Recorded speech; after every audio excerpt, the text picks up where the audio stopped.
In this exercise, we aim to show you the CT features of expiratory air trapping. We have two CT scans of the same patient, one acquired in the inspiratory phase and the other in the expiratory phase.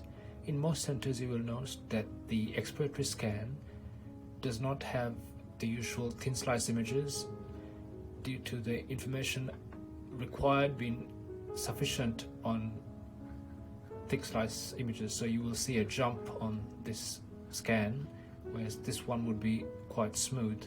We're going to scroll from top to bottom and demonstrate to you the features of air trapping. If you look at the scan on the left, you can see that the lung parenchymal detail is rather homogeneous, whereas if you look on the right, you can see there's a difference in the pattern of attenuation in the lung, where some areas are denser and the other areas are radiolucent. And to reassure you that this is an expiratory scan, we can look at the trachea here, where you can see the anterior bowing of the posterior tracheal wall, like so, where it is not evident on the inspiratory scan.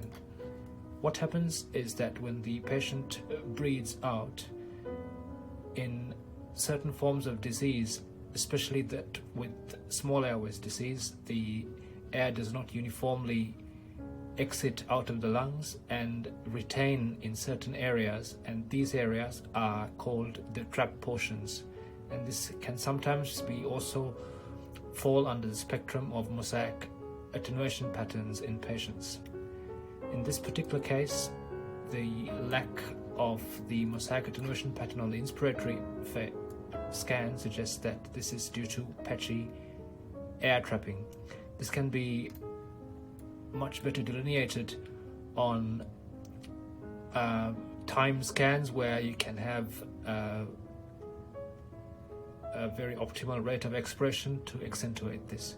References containing important links have been pasted below.